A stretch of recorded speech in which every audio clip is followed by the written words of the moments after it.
In next few minutes, we shall be talking about the scalp cooling for chemotherapy-induced alopecia prevention, and what are the myths and facts about the this therapy or this ancillary therapy, I would say.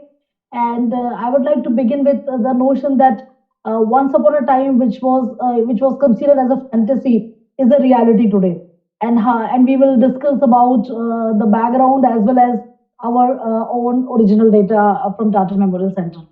So chemotherapy-induced alopecia is not life-threatening, but it is one of the most visibly distressing adverse effect of chemotherapy.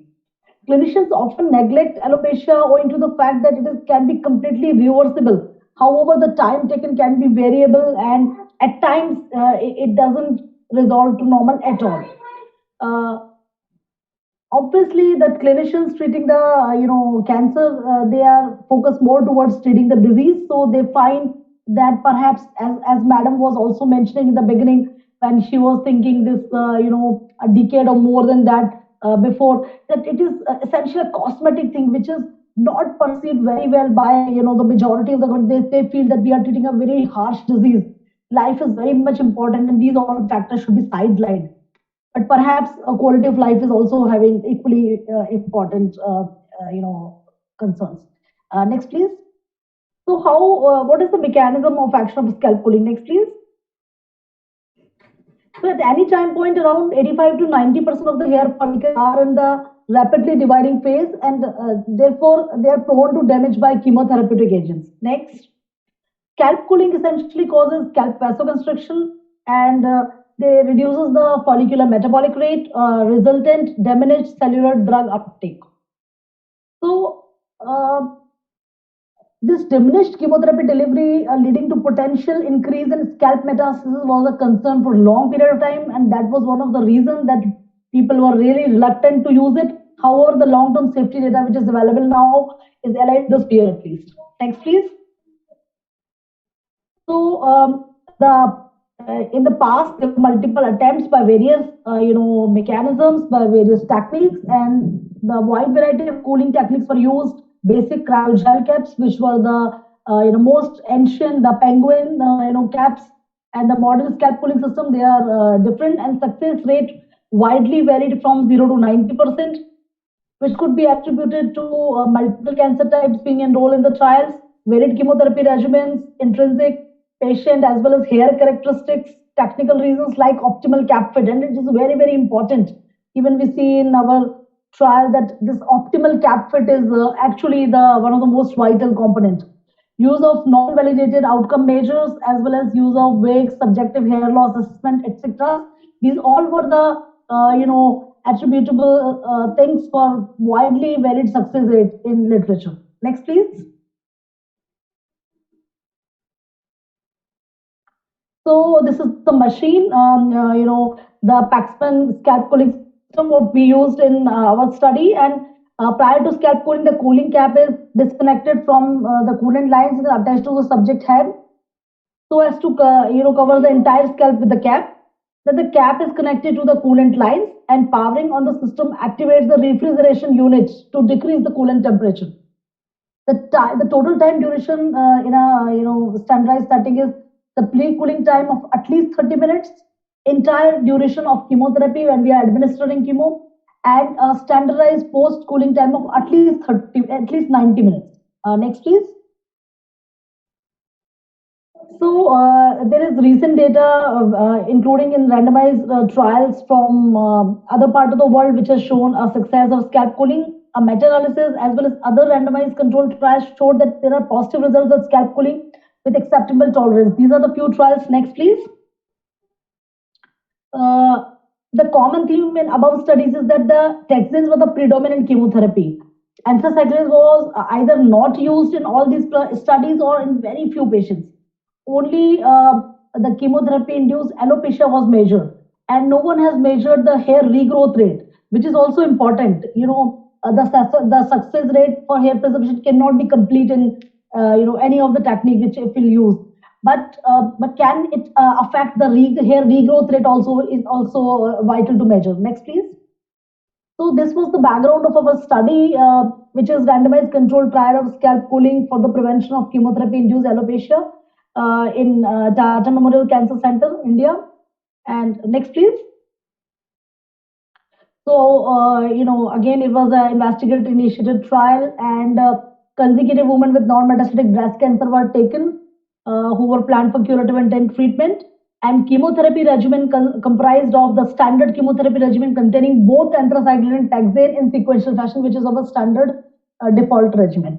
And trial period was from December 16 to July 18.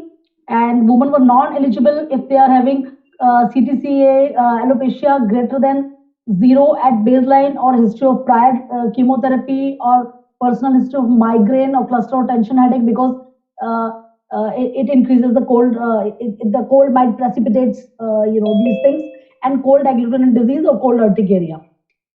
Next, please. So this was a central randomization method, and subject was stratified by sequence of chemotherapy, whether we are using anthracycline first or taxane first, and they were subsequently randomized to scalp cooling versus not scalp cooling in 2:1 randomization. And as per the standard, I have told the 30 minutes prior, we have started scalp cooling, continue during the chemotherapy and post chemotherapy for 90 minutes. Prior to first cycle, study nurse determined the appropriate size cap for each woman, because there are three sizes of cap available: large cap, small cap, and very small cap. And this cap was optimally fitted on the participant's head in accordance with the product information recommendations. Next, please.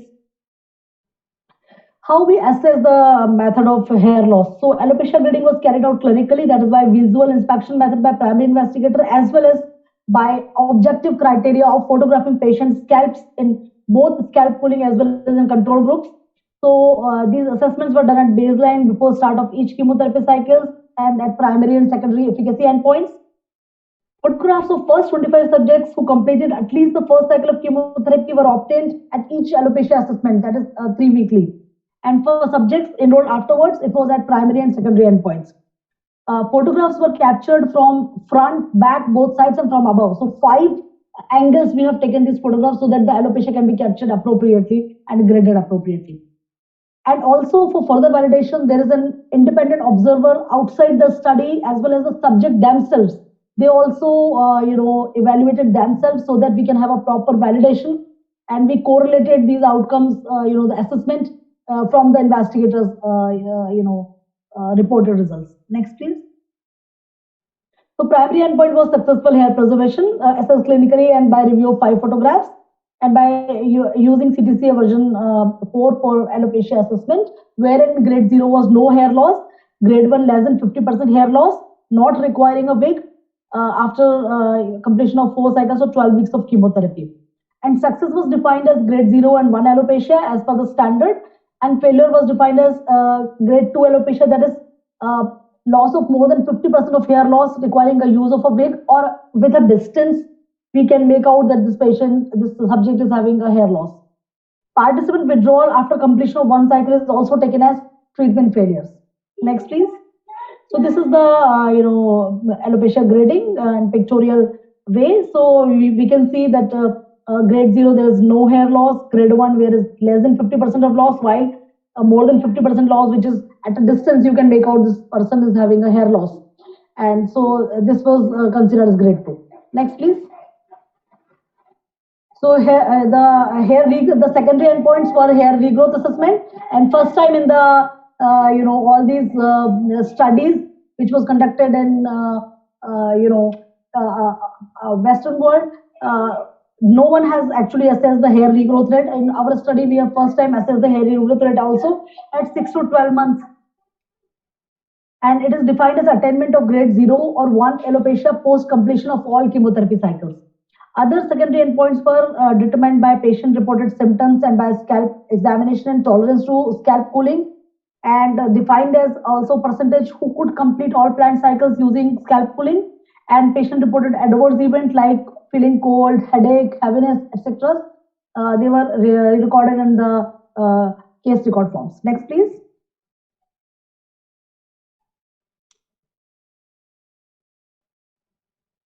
So other exploratory efficacy secondary endpoints were independent observer and and the subject assessment of primary endpoint about the hair preservation, as well as hair regrowth assessment at 6 and 12 weeks by independent observer and the subjects. And these things, as I said before, to further validate the investigator's assessment. Next, please. Apart from this, we have done the quality of life assessment also at the respective time points. So, trial amendment was done to include the regimens, but again, they all were containing of anthracycline and taxanes. Next, please. So, this is the study design. What happened? We will discuss this in further details. Next, please. So this is a baseline characteristics for both the groups, and we can see that age, menopausal status, thyroid status, education, regimen sequence, and staging, etc. are well balanced. Next, please. These are the chemotherapy regimen distribution. So they are anthracycline followed by taxane or taxane followed by anthracycline. Next, please.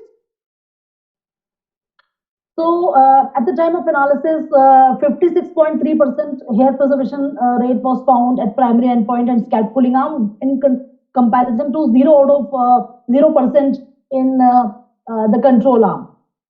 So this is the similar what we see in our clinical practice, that if we are using anthracycline containing chemotherapy, the patient, they tend to lost their hairs, even many of them even after one, or majority of them after 2 or 3 cycles.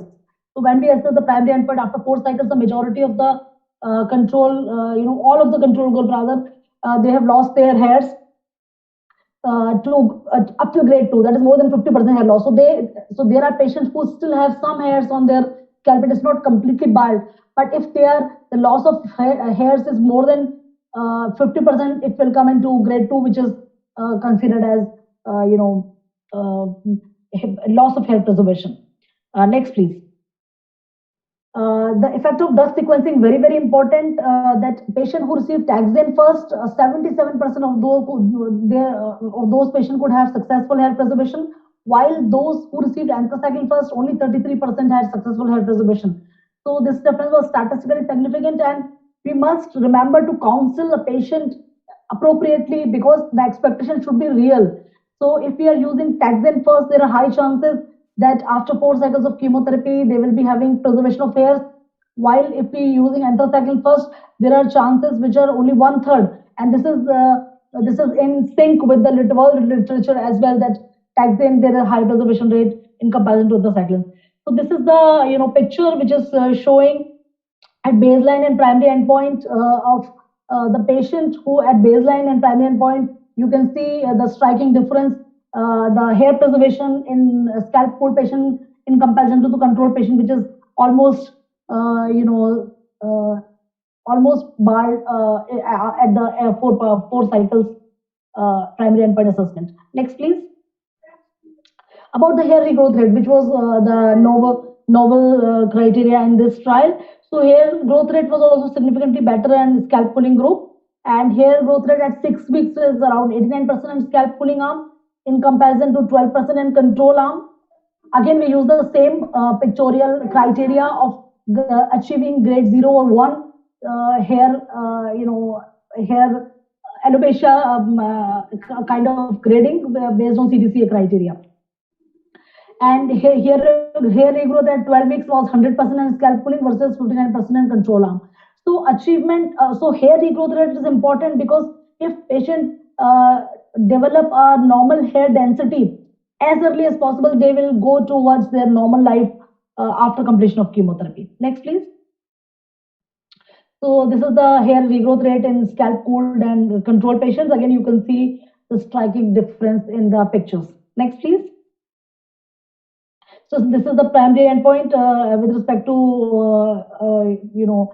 alopecia prevention. This is the success rate, which is based on the PI assessment as well as independent observer assessment and subject assessment. So they all were significantly different in scalp cooling versus non-cooling arm, and there is a good correlation as well. Next, please. So the concordance rate with PI and independent observer with regard to successful hair preservation was 0.914 at primary endpoint and 0.858 at 6 weeks. The PI in subject concordance rate for 0.75 at PEP and 0.85 at 6 weeks. there was compulsion to use head covers or wigs by 46% of the patients who received scalp cooling and 100% of the patients who were not receiving the scalp cooling. So these all suggest that there is a high success rate with scalp cooling. Next, please. This is just what we have discussed again. Next, please. About the quality of life, so 1 of the 5 quality of life measures was significantly better in scalp cooling group at the time of primary endpoint as well as the secondary endpoint. So the loss of hair reported in the scalp cooling arm was 45% versus 21%, and in the control arm it was 82% at PEP and 53% at secondary endpoint. Next, please. The very important factor that about the adverse events, it was very well tolerated. Initially, when we were proposing this trial, there were a lot of concern about the tolerance because the scalp will be cooled down to low temperature. So, how would be the tolerance in the where in India, wherein the climatic difference is quite a lot, it's considered as a hot country. So, how the patient will take it? But the patient tolerated really well, and there was no grade 3-4 adverse event. They were grade 1 or 2 side effects, which were majority of the women had grade 1, 57%, and 12% had grade 2 adverse event in the form of headache or feeling cold. But it was otherwise well tolerated. And some women feel heaviness and some abnormal cold sensation. That's all. But there was no cold-related injury also, which we noted. So it was pretty safe if we take all the precautions and do it in a controlled environment. Next, please. So this study suggests that women with breast cancer who received scalp cooling with both anthracycline and taxane chemotherapy were significantly more likely, that is 57% versus 0%, to have successful hair preservation than those who did not receive scalp cooling. And this is consistent with the results from recent studies which show success of scalp cooling in 30 to 80% of the patients. Next, please. The other important finding for the study is that the study included locally advanced breast cancer patients, which was not the case in other studies. This result indicates that scalp cooling is more effective in women who received taxane followed by anthracycline in comparison to the reverse sequence. If you measure the growth rate at 4 cycles or after 12 weeks, and the similar trend have been observed in other studies as well. It was noted that patients who were started on anthracycline having a high chance of losing hair at the primary endpoint, that is after 4 cycles. However, very interestingly, these patients then regrow their hairs during taxane therapy, and majority resume their normal hair density at the end of chemotherapy or within 6 weeks, thus facilitating the resumption of their normal lifestyle. So it was overwhelming, and it was to see that these patients who were still yet not completed the chemotherapy, they were still on taxane, they started showing those baby hairs in their scalp, and towards the end of the chemotherapy, they are having a good hair density. Next, please. So clinical implication of differential hair preservation potential of different chemotherapies.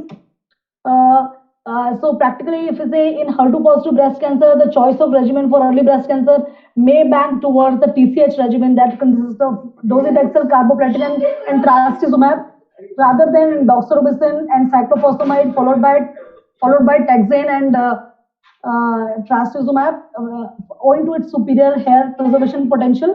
Another important factor would be cost. So currently, scalp cooling devices in India, the cost about in Indian rupees 1,500 to 5,000.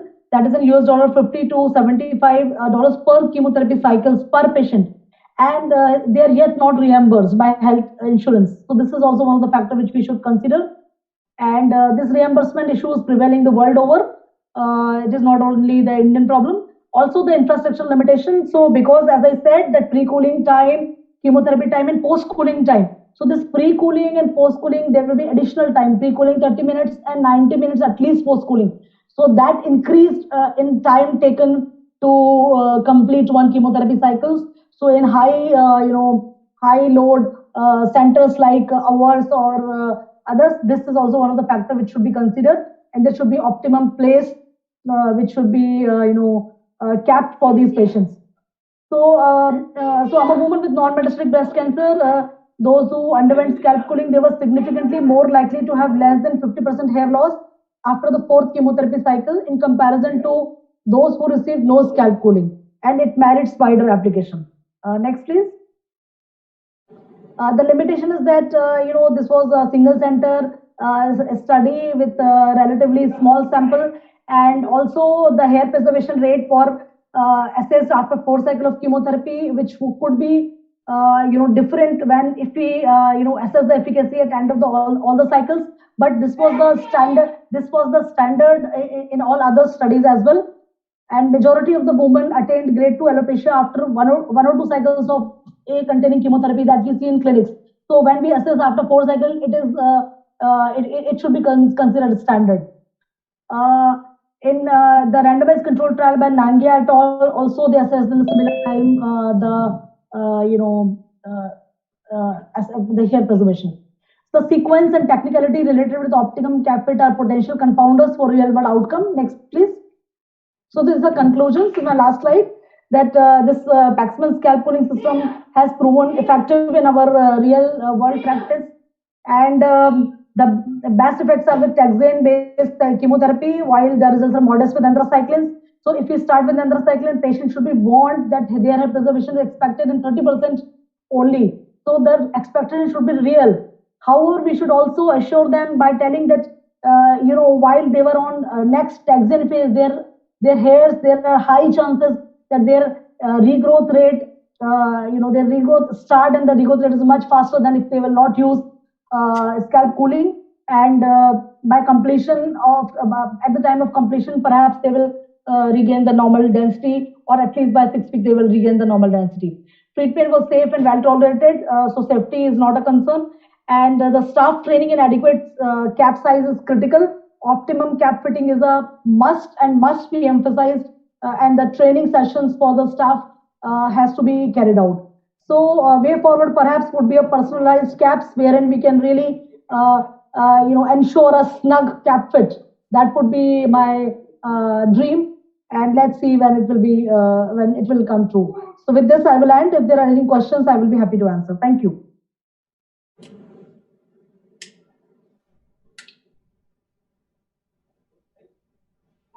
It's so wonderful to see this, that there is a success of more than 50% you have been able to achieve in patients. Have you tried the ovarian malignancy patients which is taxane and carboplatin? So, ma'am, for this trial, we wanted to use so now we have actually made the administration, the coding, so everything. So now it is open for all the patients. We have started using, and the COVID has sets in.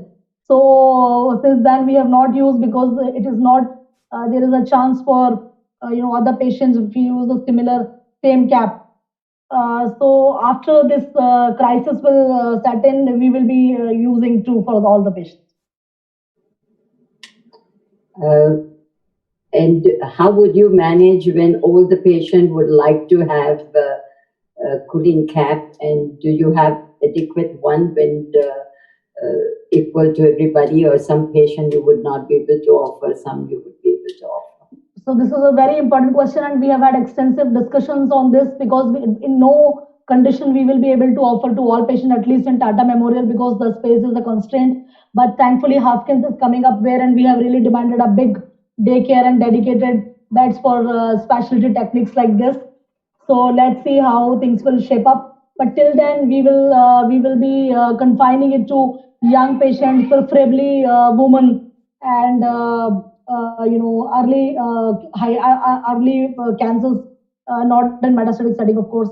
So those will be our criteria to define to whom we triage, I would say.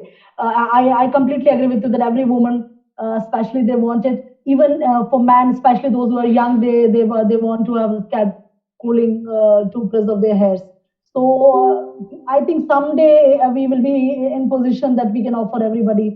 When I was in Sloan Kettering, I see every patient they are treated that way. So I think one time we will also be able to do that, but not at present. After you have started and your results have come out, how many centers in India have been able to start this? Because it's looking at reassuring situations. I think many centers, they are, and every now and then people are calling and they are asking about the experience.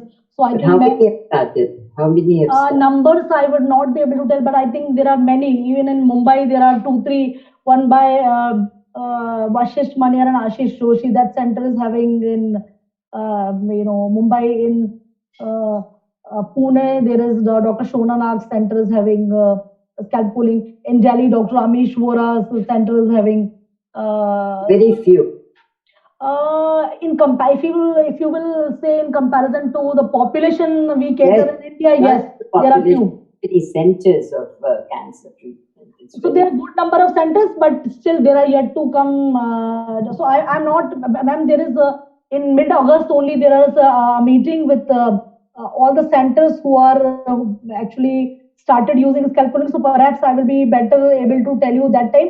So there are, I think, 20 to 25 centers definitely who are using, but definite number I will be able to tell you that time. These were the few which I was just remembering offhand. Thank you.